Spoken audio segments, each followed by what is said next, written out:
미국 시장은 어제도 금요일에도 반도체를 제외하고는 양호하게 마감을 한 모습이지. 미국이 트럼프가 당선되면서 트럼프 트레이딩이 지속되면서 S&P 500도 사상 최고치, 나스닥도 사상 최고치, 다우지수도 사상 최고치, 그죠? 반면에 지금 사실 여건이 그죠? 지금 우리 금요일 날 시장에 일본, 대만 다 음봉이고 상해, 홍콩도 다 음봉으로 마감을 했고 중국이 이 전인대가 끝난 이후에 대규모 경기 부양과 관련된 이야기가 나왔는데 그죠? 예상했던 범위 내에서 나왔어. 사실은 그거보다 좀 더 강력한 규모의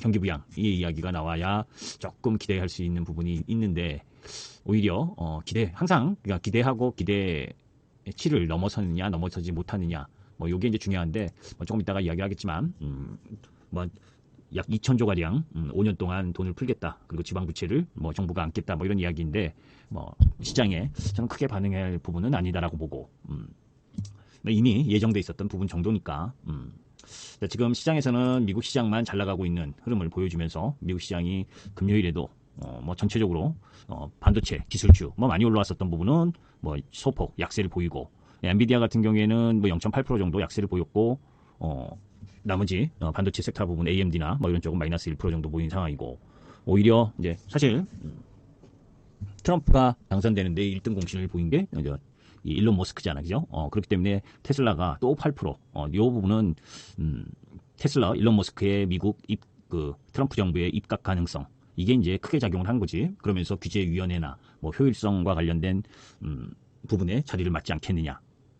이제 그런 가운데에서 우주항공이라든지 그리고 자율주행이라든지 이런 쪽에 나름대로의 규제와나 기대감 이런 부분들이 같이 작동을 했고 그런 가운데 주말에 젤렌스키하고 트럼프하고 통화를 했는데 그죠? 트럼프의 저녁 식사 시간에 이제 젤렌스키의 통화가 이루어졌는데 전화 받다가 이 일론 머스크에게 젤렌스키 이 우크라이나 대통령하고 통화하도록 할 정도로 그죠? 주말에도 트럼프 옆에 붙어서 있는 거 보면 실세 중에 실세라는 게 나타나는 거지. 그런 부분들이 부각되면서 주말이라기보다 이제 금요일이지, 그죠? 금요일 날 주말이 아니고 금요일 시장에 그 뉴스가 나오면서 테슬라가 무지막지하게 올라가는 그런 흐름을 보여주면서 테슬라 주가를 보면 지금 당선되고 나서 그죠? 트럼프가 당선되고 나서 이 정고점을 우리가 항상 이제 기술적으로 이야기할 때도 정고점 갭 돌파 그죠? 갭 돌파한 부분에 지지를 받고 돌아 나온 거기 때문에 강력한 힘을 발휘하는 거지. 이게 이제 이전 고점, 신고점 부분에 놓여지는 최근 52주 신고점 라인을 강력하게 돌파하면서 들어온 거니까 시세가 새로 탄생했다라고 할 만큼 실적이 아니라 이제 기대, 이 감이 이제 올라온 거지. 그죠? 그래서 미국 시장은 실질적으로 보면 트럼프 당선 되면 미국 시장만 좋아질 가능성이 높다라고 했었던 부분이 지금 나오고 있는 거예요, 사실은. 미국 시장만 가장 강하게 흐름을 상승 흐름을 보여주고 있는 부분이고 그 속에서 트럼프 수혜 이쪽 라인이 가장 강하게 상승하는 흐름을 보여주고 있다라고 보시면 되고 그 외에 유럽 부분이나 유럽도 우리나라와 마찬가지로 이 관세에 대한 부담 이런 부분들을 안고 있기 때문에 특히 이제 자동차 산업이나 이런 부분들 제조업을 갖고 있는 쪽은 약세를 보일 수밖에 없는 거고 자 이제 이미 여러 차례 이 미국 시장 트럼프가 됐었을 때의 이 우리 시장 그리고 미국 시장 이 관계 흐름 부분에서 우리 시장이 부담을 느낄 수밖에 없다라는 말씀을 드렸는데 이걸 한번 이제 잘 보게 되면 사실 미국 증시는 PER이 지금 상당히 높은 수준에 와 있어. 미국 증시 PER이 지금 21배에서 22배 수준 여기까지 PER이 지금 현재 놓여져 있는데 그죠? 사실 요 수준보다 높았을 때가 최근으로 봤을 땐 2022년 그 코로나 이후 그죠? 글로벌 유동성 이런 부분들이 크게 진행됐었을 때 코로나 전이지 참 그죠? 그런 라인 부분이 놓여져 있을 때 하고 그다음 닷컴 버블 그러니까 미국 증시 PER이 지금보다 높았었던 때가 2000년 닷컴 버블 때 하고 그죠? 2022년 요때밖에 없을 정도로 지금 미국 증시의 PER은 상당히 높은 수준에 와 있는 건 분명해. 그죠? 그러니까 우리가 이제 주식을 하다 보면 실적도 중요한데 그죠? 실적이 가장 중요하지만 그 다음 기대감이라든지 성장에 대한 기대감 또 아니면 그 성장 기대감이 훼손됐었을 때 주가 움직임이 크게 되는데 지금 실적은 괜찮지만 앞으로 환경이 안 좋아서 이 섹터나 종목이 실적이 펀더멘털이 더 좋아지지 못할 환경으로 가게 된다면 떨어지게 되는 거지. 그죠? 지금 기업이 위치한 상황에서 글로벌 무역 환경이라든지 아니면 국내 외적인 정책적인 그 산업에 연관되어 있는 정책의 변화 이런 부분들이 진행될 때 뭐예요? 안 좋은 방향으로 갈 가능성이 높게 되면 지금 실적이 좋아도 내려오게 되는 거고 반대의 경우에는 올라가게 되는 거지. 근데 이제 올라갈 때 부담스러운 게 뭐냐면 이런 겁니다. 올라갈 때도 조정을 받잖아요. 그런데 그 기대감을 갖고 어느 정도 시장이 기대감을 줄지, 그죠? 계속 올라가는 게 아니라 중간에 조정을 보일 때 실적을 보면 사기가 힘들고 반대로 기대감을 보면 앞으로 나아질 가능성을 보게 되면 사야 되고 이런 이제 그 혼조 구간이 놓여지게 된다고. 그죠? 근데 지금 이제 미국 시장이 3일 연속 상승을 하면서 트럼프 허니문, 그죠? 2017년 그 1년 차일 때도 1년 차에서는 상당히 높은 수준의 그 미국 시장이 상승했었던 걸 우리가 지난주 금요일 날 봤잖아요. 그죠?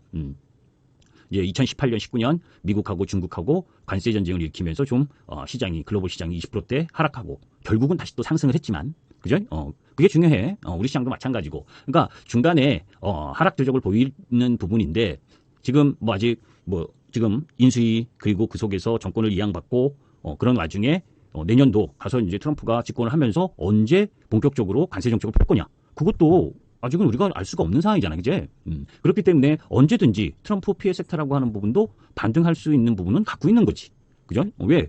트럼프 피해라고 해서 이미 실적에 비해서 주가가 과도하게 떨어진 쪽은 언제든지 또 조금만 훈풍이 불면 바뀔 수도 있다라고 하는 부분도 있는 거야. 여튼 그런데 하여튼 기본적으로는 PER은 그죠?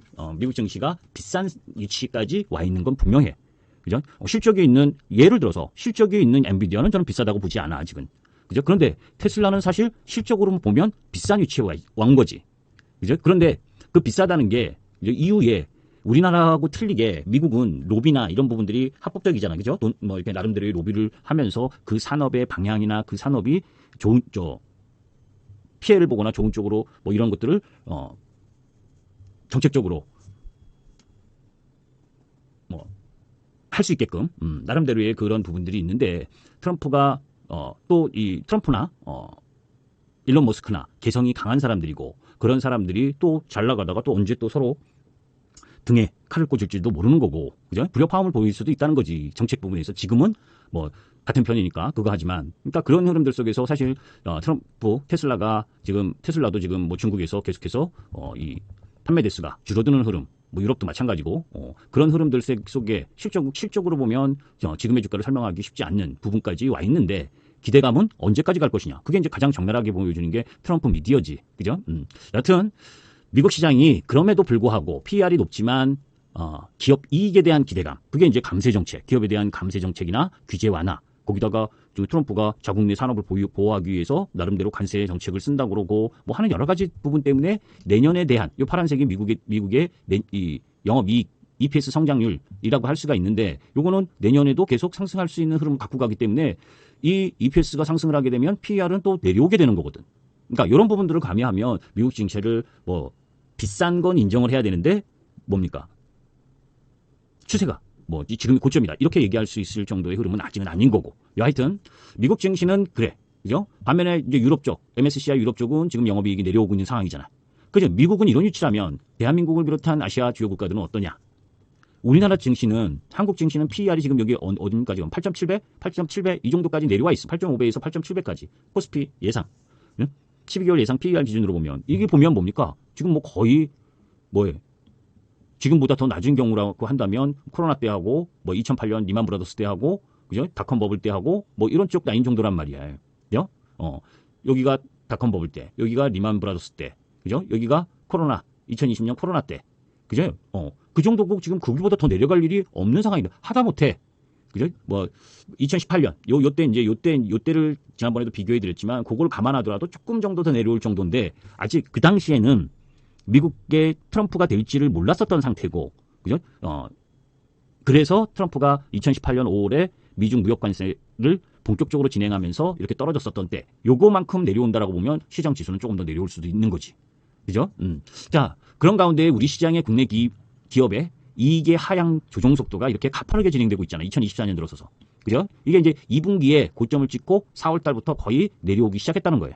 삼성전자는 7월부터 내려오기 3분기 실적 발표한 이후에 내려왔고 우리가 그 전에 이미 이 중간재라든지 그죠? 산업재 소재의 수출 증가 뭐 보면 뭐 계속 안 좋았었던 부분 그런 가운데에서 반도체나 그 부분이 나름대로 1, 4분기 실적까지 삼성전자가 괜찮았다가 그죠? 2, 4분기도 괜찮았지. 근데 이제 3, 4분기부터 꺾이기 시작한 부분이 7월부터 주가가 본격적으로 내려오기 시작을 했고 전체적으로는 4월부터 내려온 거고 이제 그러니까 밑에 있는 애들은 4월부터 내려왔었던 부분이고 그래서 지금 이익의 하향 속도가 상당히 가파르게 내려온 거예요.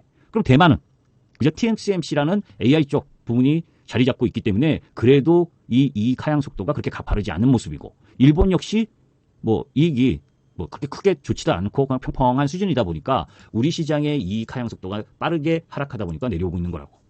자, 금요일에 말씀드렸었던 것처럼 이제 좋게 보는 쪽과 나쁘게 보는 쪽 두 가지를 같이 이야기하려고 하는 거예요. 트럼프 일기 때를 보게 되면 2017년에서 2020년까지 통틀어서를 보게 되면 그러니까 중간에 2018년을 빼고 빼는 게 아니라 2018년까지 포함해서 전체적으로 보면 트럼프가 제일 강조한 에너지 산업 부분은 오히려 마이너스 수익률이었고 테크 쪽 라인 부분은 가장 강하게 상승을 했었던 게 트럼프 일기야. 국내에서로 보게 되면 IT 가전과 하드웨어, 반도체, 이 순서대로 좋았고 디스플레이나 유틸리티, 소매, 비철, 철강, 건설 이런 쪽이 다 안 좋았어. 그런데 우리나라는 요거를 트럼프하고 다 같이 이렇게 직접적으로 비교하면 안 돼. 왜냐하면 이때는 그래도 중국이 버텨줬었던 부분이 있었던 수출에서 버텨줬었던 부분이 있었기 때문에 우리나라는 지금 뭡니까? 이 당시만 해도 중국 수출 비중이 더 높았고, 그죠? 대미 수출 비중은 이제 와서 이제 중국을 역전할 거냐 하는 중국하고 미국하고 비중이 비슷한 구역에 와 있잖아. 그래서 이걸 똑같이 비교를 하면 안 되는 상황이야. 그죠? 요건 유지찬 거는 이렇게 해서 IT 가전이든 반도체든 괜찮았고 다른 쪽은 안 좋았으니까 그나마 여기서 이야기하려고 하는 핵심은 반도체니 테크니 이런 부분들이 트럼프 일기에도 괜찮았기 때문에 우리 시장에서도 IT 가전이나 이런 쪽이 트럼프 2기가 돼도 그럭저럭 수익률 측면에서는 다른 섹터보다 낫다라는 표현을 하려고 썼는데 저는 여기에는 동의하지 않아. 왜냐하면 아까도 말한 것처럼 이때는 중국이라는 큰 흐름이 그래도 수출 증가 이 부분에 있어서 한 자리를 잡고 있었는데 우리는 2020년 코로나 이후에 중국의 수출 비중이 가파르게 지금 내려오고 있는 그죠? 그런 상황이기 때문에 중국에 수출을 많이 하는 반도체라든지 그죠? 이 산업재 소재라든지 이런 부분들이 하향 속도를 같이 맞는 거라고. 그러니까 중국이 올라가고 미국이 올라가도 그죠? 올라가는 그런 상황 속에서도 이런 모습이었는데 이제는 미국이 올라가고 2020년 이후에는 미국이 올라가고 중국이 내려오는 걸 방어를 해준 게 미국이었는데 그죠? 미국까지 안 좋아지는 흐름으로 가는 상황이기 때문에 이렇게 나오지 않는다고. 그죠? 오히려 이 중국 쪽 비중이 높은 쪽 라인 부분이 더 안 좋을 가능성이 높다라는 쪽이에요. 그러면 그러니까 이게 몽뚱그려서 보기보다는 2018년 5월 미중 관세 분쟁 이후에 어떤 섹터가 나았었느냐를 보는 게 더 합리적이다라고 보기 때문에 이 표가 더 나은데 통신은 유틸리티 쪽이니까 경기 방어적 성격이었지. 그죠? 그러니까 가장 원래 시장이 안 좋으면 통신이라든지 이런 시장 경기 민감하지 않은 쪽, 그죠? 수출이 별로 크게 영향을 미치지 않는 쪽 이런 쪽이 더 강세거든. 그래서 통신이 조선이 강세를 보였고, 그죠? 철강이나 반도체 이게 실질적인 관세 분쟁 이후의 효과라고 보는 거지. 그죠? 그래서 철강이나 반도체, 기계, 증권, 디스플레이, 소매 유통, 그죠? 화장품, 의류, 광고 이런 게 영향을 받은 거예요. 당시의 부분은 중국 부분이 그죠? 이미 화장품 쪽은 세게 꺾이기 시작했었던 때야. 사드 배치하고 이러면서 그죠? 그러니까 그런 영향도 같이 들어가 있었던 부분이라고. 그죠? 지금은 그런데 우리는 지금 중국 쪽 화장품에 대한 기대를 안 하고 있는 상황이잖아. 그러니까 그때하고는 좀 차이가 있는 거지. 그래서 단순하게 비교하기보다 그래도 수혜받는 쪽과 수혜받지 않는 쪽이 있을 텐데 수혜받는 쪽 라인 부분으로 보면 여기 딱 보면 조선이잖아. 그죠? 기본이 조선이 들어가는 거예요. 자, 그런 가운데에서 트럼프 집권 2기 때 여기서 이제 그 설명을 하는 거야. 트럼프 집권 1기 때 한국의 대중 무역 수출로 보게 되면 그죠? 요 트럼프가 관세를 부과했었던 때 그게 2018년이란 말이에요. 2018년 5월 관세를 부과하면서 대중국의 수출 비중이 급감했잖아. 그죠? 2018년 급감한 여기가 급감한 부분이 그 부분이란 말이에요. 근데 오히려 미국 쪽은 하락을 해도 크게 하락을 하지 않았어. 그죠? 규모도 그렇게 크지 않았고. 그래서 중국에 우리나라가 이 중간재, 그죠? 그래서 이 중간재 수출 비중을 이야기를 자꾸 한 거예요. 대중국에 수출하는 우리 중간재 부분의 수출이 81%. 그 81%가 중간재를 수출한다는 건 중국이 우리나라 중간재를 수입을 해서 그거를 또 수출하는 쪽 거기까지 영향을 받게 되는 거란 말이지. 그래서 여기서 급격하게 줄어들었던 거예요. 2018년에. 요 2020년은 코로나 때니까. 그리고 나서 다시 공급망이 회복되면서 증가하다가 그죠? 2022년부터 리쇼어링. 그죠? 미국이 제조업을 강화하면서 중국에서 제조 공장들을 멕시코나 그죠? 자국으로 이전하면서 서방 국가들이 대중국의 공장을 빼는 그런 현상이 전개가 되니까 중국에서 생산하는 부분이 줄어들게 되니까 당연히 국내 중간재 수출이 줄어들게 되지. 그죠? 그래서 여기 이때 화학이니 철강이니 그죠? 이러면서 박살난 거라고. 그러면서 이제 대미국의 수출은 오히려 증가를 한 거고. 요 근래에는 원체 이 하락폭이 세다 보니까 조금 중국의 수출액이 좀 올라왔잖아. 그죠?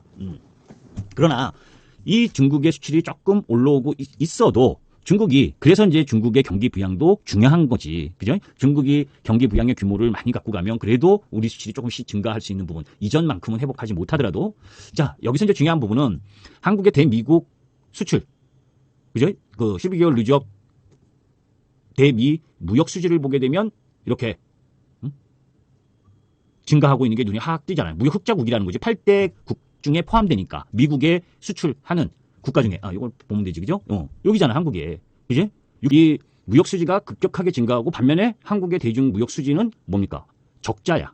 그러니까 중국은 우리 입장으로 보게 되면 엄청난 무역 수지 우리가 중국에 수출해서 흑자였다가 적자국으로 가 있는 상황이고. 그러니까 대중국이 우리나라 규제를 하는 게 그렇게 크게 할 이유가 없지. 그죠? 옛날에 우리나라가 이렇게 엄청난 무역 수지 흑자를 낼 때는 문제였지만. 자, 이런 부분들 속에서 이제 대안을 보게 되면 계속 제가 여러분들께 이야기하는 게 분명히 미국군 여러 가지 면에서 이런 생각을 하시면 돼. 여기 이제 할 얘기가 참 많기 때문에 자꾸 말 꼬이는데 시간은 지금 자꾸 가고 있고 이런 거지. 우리가 트럼프를 요번에도 2017년에도 레드 스왑이었단 말이지. 그죠? 지금도 하원 선거가 아직 결정은 안 났지만 5명만 더 당선이 되면 하원도 공화당으로 넘어가서 레드 스왑, 그러니까 공화당 천지, 강력한 권한을 갖는데 제가 이런 이야기를 했어요. 트럼프의 공약 이행률이 23% 정도밖에 안 됐다. 그죠? 그 당시 집권 일기 때. 그래서 레드 스왑만 아니라면 그래도 우리나라 산업 쪽의 피해는 그렇게 크지 않을 거다. 자동차나 2차 전지나 보조금 이런 부분도 쉽게 건드리지 못할 거다라고 했는데 레드 수입이 되면 그것까지 건드릴 수가 있는 거지. 그죠? 상황은 다 함께 되면. 그런데 우리가 하는 한국의 수출 주요 업종으로 보게 되면 반도체, 자동차, 일반 기계, 무선통신, 2차 전지도 아직은 그 비중 자체는 우리나라 수출 비중으로 보게 되면 2차 전지도 크지 않고 화장품 여기에 포함도 못 껴. 그죠? 그러면 모든 제품에 대한 보편적 관세를 이야기를 하지만 이 트럼프는 어차피 비즈니스 사고가 강하고 그런 가운데에서 적자 규모를 줄이는 그죠? 거기에서 그게 궁극적인 목적이지 우리나라 어떤 특정 산업을 피해를 주려고 그죠? 그렇게 할 가능성은 크지 않다는 거예요. 그죠? 그래서 지금 그 전에 그죠? 트럼프가 당선 직전 전후에서 바로 나온 게 우리나라가 뭡니까? 원유 수입. 원유 수입이 지금 미국에서 2위인가 그럴 거예요. 우리나라가 들어오는 국가로 보게 되면 천연가스가 4위인가 그렇고 그 비중을 더 늘린다. 그럼 수입 비중을 더 늘리면 규모 이게 더 무역 수지 부분에서는 줄어들 거 아니에요. 그죠? 그렇다 하더라도 가장 많이 수출하는 반도체, 자동차 이쪽은 타격을 받을 수밖에 없지. 그죠? 거기다가 계속 이야기하고 있는 뭡니까? 중국이 레거시 반도체의 기술력을 다 따라왔다. 그죠? 지금 보면 알아서 지금 TSMC가 그죠? 알아서 주말에 나온 뉴스를 보게 되면 TSMC가 중국의 첨단 AI 칩 공급을 중단했다. 물론 미국 상무부 입김이 들어갔겠지만. 그죠? 트럼프가 대만이 미국 반도체 산업 훔쳤다라고 이야기할 정도로 강하게 TSMC를 압박하니까 TSMC가 선제적으로 중국의 바이두나 알리바바, 화웨이 이런 기업들에 공급하던 7나노미터 이하의 첨단 공급 인공지능 칩을 출하를 중단했다. 이 이야기도 알아서 기는 거 아니에요. 어떻게 하든 트럼프의 비율을 맞추기 위해서. 우리는 트럼프 당선에 있어서 제가 이제 지난번에도 얘기했지만 트럼프는 미국인 입장에서 보게 되면 아주 좋은, 백인종 입장에서 보게 되면 아주 좋은 대통령이라고 할 수도 있는 거야. 그죠? 왜냐면 자국 보호 우선을 기치로 걸었으니까 수출하는 우리 국가들에겐 영향이지만. 그런데 저는 기본적으로 뭡니까? 이 당선되고 나서 하고 있는 누구야? 윤 대통령하고 뭐 통화한 부분에서 한국 조선과 관련된 이야기, 이런 이야기도 이제 카페에 그 관련 글 올려놨으니까 보시면 되고, 전체적으로 보면 이 압박은 중국하고도 마찬가지야. 중국의 자동차를 뭐 1000% 전기차 1000% 관세한다 뭐 이런 거가 저는 중국의 뭐 서방 국가에게는 10%에서 20%의 관세를 부과하고 중국에 60%의 관세를 부과한다. 이 이야기의 골자는 뭐냐? 말 안 들었을 때야. 한마디로 이야기하면 내 말 안 들으면 나는 그렇게 하겠다의 이 협상 카드지. 그죠? 우리가 무역 수지의 규모를 미국한테 어떤 식으로 맞춰주고, 그죠? 일정 정도의 방위비 분담금을 올려주면서 맞춰주면 그렇게까지 전체적으로 관세를 부과하지 않을 거라고. 중국에게도 마찬가지일 거예요. 중국에게 60% 부과, 그리고 우리 신문에서는 트럼프가 또라이다라는 식으로 해서 1000%까지 관세를 부과한다. 이런 이야기의 골자는 네가 중국이 대만을 공격하거나 대만에 위협을 가하면 니네 수출 못하게 하겠다라는 협박인 거예요. 그죠? 지금 현 상황에서 그렇게 무지막지하게 관세를 부과한다라는 의미로 받아들이면 저는 안 된다라고 봐. 그러니까 그렇다고 해서 지금 그런 섹터를 산다? 그런 의미를 이야기하는 게 아니야. 그러니까 이런 트럼프와 연관된 재반 상황들, 그제? 그런 상황들은 앞으로 내각에 구성되는 사람들의 면면을 보면서 결정을 해야 되는 거다고. 다만 이제 트럼프가 집권 1기 때에 공약 이행률이 23% 그 정도밖에 안 됐었던 이유는, 여러분들 1기의 비서실장이라든지 볼턴 국방장관이었나? 그죠? 국가안보부장관이었나? 그죠? 다 그런 사람들이, 그러니까 트럼프의 내각에 있는 사람들조차도 트럼프가 포함되어 있는 공화당 사람들조차도 트럼프를 싫어했어. 그러니까 트럼프는 공화당의 비주류였다고. 주류가 아니라. 우리나라로 말하면 노무현 대통령 비슷한 처지였어. 그죠? 노무현 대통령도 그 당내에서 그 주류가 아니었었지. 실제 처음엔. 그러니까 힘이 그만큼 개파 힘이 강하지 못했었단 말이에요. 그러니까 정부가 처음 돼도 트럼프의 미국은 공직자들이, 그죠? 트럼프의 말을 잘 듣질 않았어. 하다못해 내각에 구성되어 있는 장관들조차도. 그래서 공약 이행률이 떨어졌던 거예요. 그러면 지금 집권 이기는 트럼프의 장남이 이야기했잖아요. 그죠? 트럼프보다 더 많이 아는 사람은 배제할 거다. 이게 뭡니까? 트럼프의 충성스러운 사람들로만 내각을 구성하겠다는 거예요. 그런 가운데에 레드 수입이기 때문에 강력할 가능성이 더 높아진 거예요. 1기보다는. 그죠? 그러면 우리나라가 현실적으로 유치한 상황에서 우리에게 선택을 강요할 거지.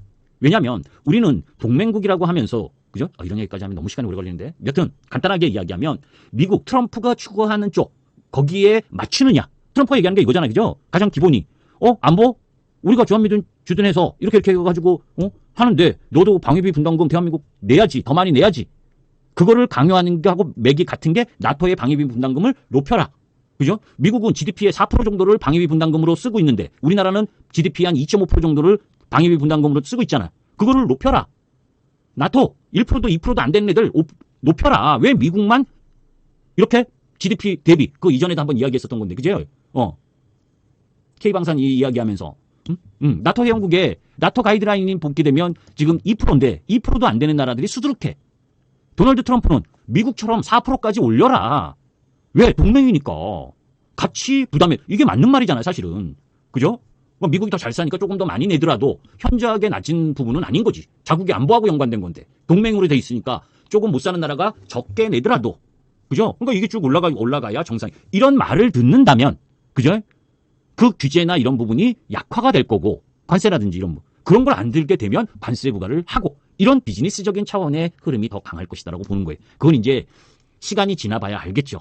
그죠? 그래서 트럼프가 집권 1기처럼 그 당시처럼 할 거다. 그때처럼 2018년처럼 관세를 무지막지하게 때려서 그거보다 더 강력하게 이번에 때리니까 모든 제반 산업이 안 좋을 것이다 라고 보지는 말자.